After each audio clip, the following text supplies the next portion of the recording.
बच्चों, कैसे हैं आप सब। आज हम बात करेंगे क्लास 10th के पहले चैप्टर वास्तविक संख्याएं यानी रियल नंबर्स के बारे में।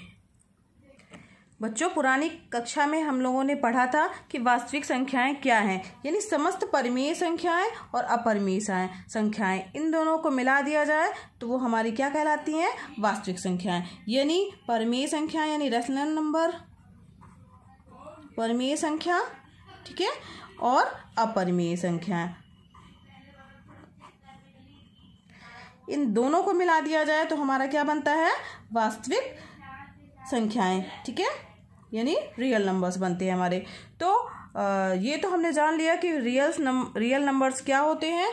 और इस चैप्टर में हमें जो है वो अंकगणित की एक आधारभूत प्रमेय मिलेगी जिसको फंडामेंटल थ्योरम्स ऑफ अर्थमेटिक कहा जाता है बच्चों, जिसका नाम है यूक्लिड विभाजन एल्गोरिथम, या कलन विधि भी इसे कहा जाता है, या यूक्लिड विभाजन प्रमेयिका के नाम से भी हम इसे जानते हैं। बच्चों, आप लोगों ने लॉन्ग डिवीजन प्रोसेस या सामान्य लंबी विभाजन प्रक्रिया के बारे में जाना ही होगा, ठीक है।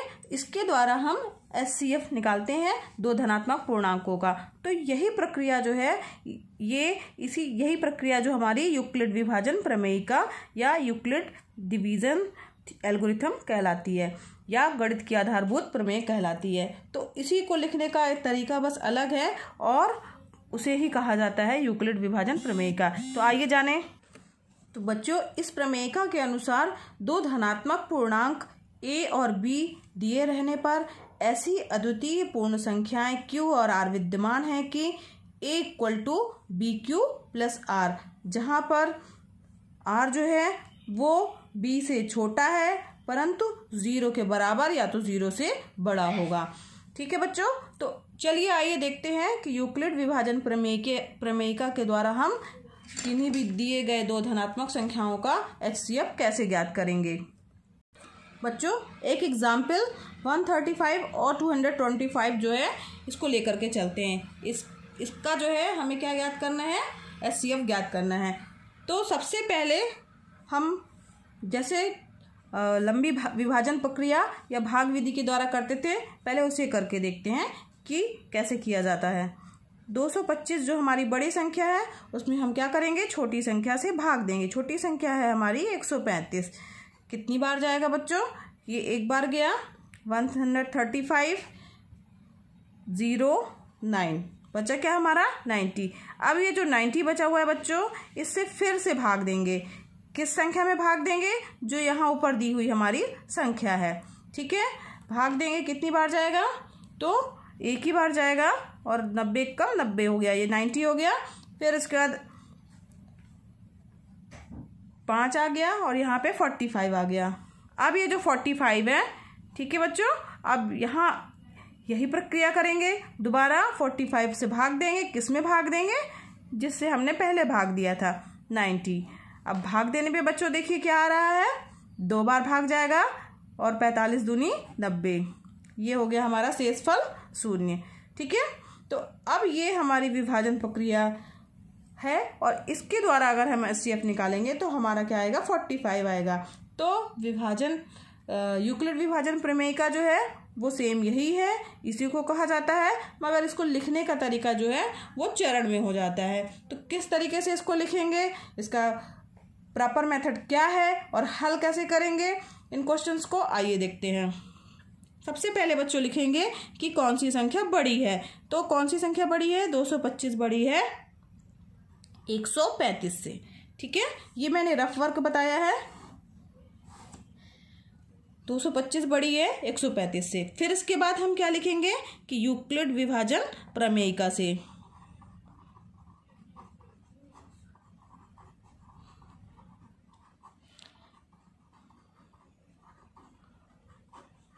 अब इससे क्या होगा, चूंकि 225 बड़ी है 135 से, तो इसके चरण होंगे, स्टेप होंगे। कौन कौन से स्टेप आएंगे बच्चों, चलिए आइए देखते हैं। इसका चरण फर्स्ट आएगा, इसी को स्टेप फर्स्ट लिख सकते हैं आप। इसमें होगा 225 भाग दिया था, किससे भाग दिया था, 135 से, ठीक है। कितनी बार गया हमारा, एक बार गया, और जो शेष बचा हुआ है वो कितना बचा हुआ है, 90। अब यहाँ पर ये शेष है, शेष फल को जरूर देखिएगा। शेष फल हमारा कितना है, 90। क्या ये 0 के बराबर है, नहीं है, तो डज नॉट इक्वल टू 0। इसे लिखना ज़रूरी है। बहुत सारे बच्चे ये वाला पद छोड़ जाते हैं, तो इसको भी लिखना ज़रूरी है। अब इसी तरीके से इसका अगला चरण या स्टेप 2 आएगा। ये चरण की जगह आप स्टेप भी लिख सकते हैं। यहाँ पर क्या करेंगे बच्चों, जो यहाँ वाला पद है वो यहाँ लिखा जाएगा, यानी 135। अब 135 किसके बराबर होगा, यहाँ पर ध्यान दीजिए बच्चों, 90 गुणे 1, 90 गुणे 1 प्लस शेषफल हमारा कितना आया था, 45। ठीक है, तो यहाँ पर शेषफल हमारा 45 आया है, तो ये लिखेंगे। अब यहाँ पे फिर से लिखेंगे, चूँकि शेषफल कितना आया है, 45 है, और जो कि 0 के बराबर नहीं है, तो ये प्रक्रिया हमें फिर से आगे करनी पड़ेगी। अगर यहाँ पर शेषफल जिस स्टेप में 0 आ जाएगा तो वो प्रक्रिया आपको आगे नहीं करनी है, वहीं भी प्रक्रिया रोक देनी है। ठीक है, ध्यान से समझिए बच्चों। अब इसका तीसरा स्टेप भी हमें करना पड़ेगा, क्यों, क्योंकि शेषफल हमारा 0 नहीं आया है। अब तीसरे स्टेप में क्या करेंगे बच्चों, यहाँ वाला पद फिर से यहाँ लिखेंगे। यहाँ देखिए, ये वाला पद हमने यहाँ लिखा, फिर ये वाला पद हम यहाँ लिखेंगे। 90 को क्या लिख सकते हैं, 45 × 2 प्लस शेषफल हमारा रिमाइंडर क्या आया था, 0 आया था। अब यहाँ पर ध्यान दीजिए, चूंकि शेषफल 0 आ गया है, इसलिए हमारी ये स्टेप वाली प्रक्रिया यहीं समाप्त हो जाएगी, और यूक्लिड विभाजन प्रमेयिका से हमारा इन दो संख्याओं का SCF कितना होगा, 45 आएगा। ठीक है, इसमें लिखेंगे, अतः 135 और 225 का SCF यूक्लिड विभाजन प्रमेयिका से 45 होगा। बच्चों समझ में आया ना। ये स्टेप हमारे कब तक चलते रहेंगे, जब तक कि हमारा शेषफल या रिमाइंडर 0 नहीं प्राप्त हो जाता है। यही हमारी यूक्लिड विभाजन प्रमेयिका है, जो कि क्लास 10th के सिलेबस के अनुसार बहुत इम्पॉर्टेंट है, और ये इससे रिलेटेड क्वेश्चन भी बच्चों एग्ज़ाम में आते हैं।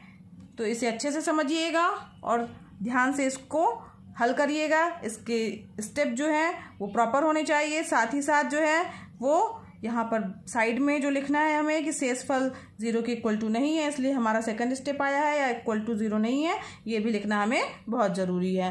तो यूक्लिड विभाजन प्रमेयिका से किन्हीं भी दो धनात्मक संख्याओं का SCF कैसे निकाला जाएगा, ये आपने सीखा।